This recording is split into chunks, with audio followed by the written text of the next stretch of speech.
Hi, this is a new lecture for the Brain-Computer Interface Week, and it's about pre-processing of data. Pre-processing is something you do after you've recorded the EEG data and you want to clean it up a little bit before you do some real serious feature extraction. So before that you have to do pre-processing. And as a learning goal, I want you to list and describe the most common types of pre-processing.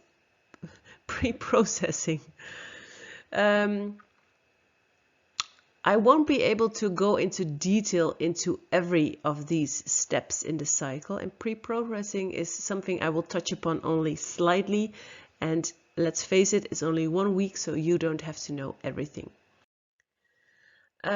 If you are interested in knowing more about processing of the analysis, processing of the data, you can use several free tools online.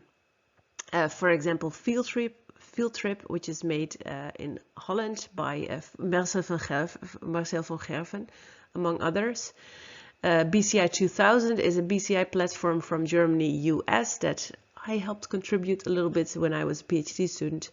We have OpenVibe, made in France, which is more of a drag and drop, very graphical user interface, easy to use.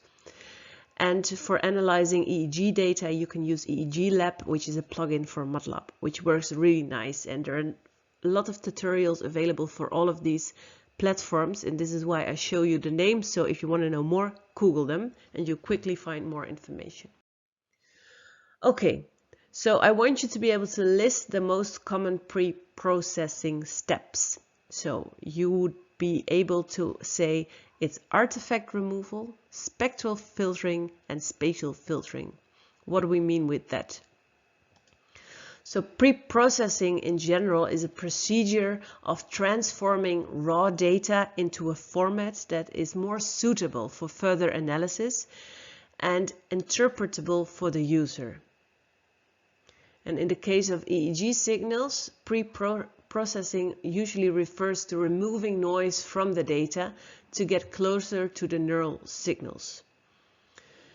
What we mean with artifact removal is that we try to get rid of the artifacts that I showed you in the former lecture. For example, eye blinks or heart signals that are somehow seeping into the brain signals. You need to remove them. Spectral filtering, you try to reduce the slow drifts, for example, that are in the EEG signals. So over time you will notice that all of the signals go into one direction just because of some amplifier problem or something, and you want to filter those lower frequencies out, for example. So very often for EEG you apply a band pass filter and you filter everything below 0.1 Hertz and above maybe 70 Hertz out of the EEG. And this is how you get a much cleaner signal. And spatial filtering refers to filtering the data in space because you get a better signal because of that. For example, common average referencing or a large Laplacian. And there is a very nice paper from Dennis McFarland from 1997, which explains very nicely how spatial filter selection for EEG-based brain-computer interfaces affect the brain signals. And Dennis McFarland is one of the gurus of BCI, and I put his picture here because unfortunately he passed away last week, and he was one of my mentors, and I learned a great deal from him. In this paper, he gives you a very clear overview of spatial reference methods. What do we say, for example, when we say we use the ear reference method?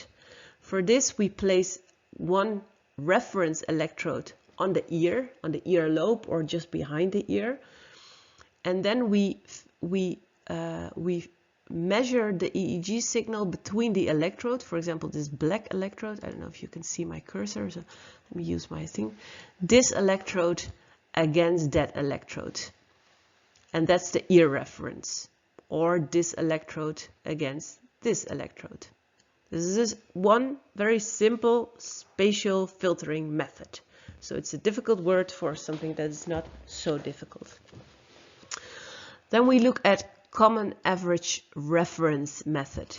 This means we measure every electrode against the average of the activity of all the electrodes. And this is how you get a more weighted spatial method.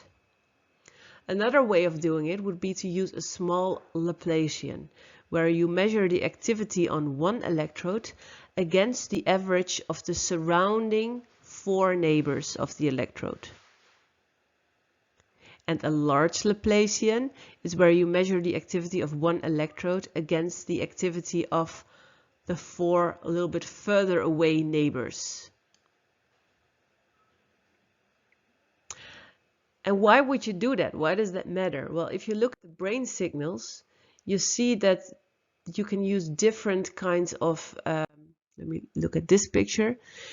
If you use different spatial filtering methods, this has an effect on the strength of the brain signals that you're trying to look after. This is the same EEG, but filtered with different spatial filters. Well, what do you need to remember from this?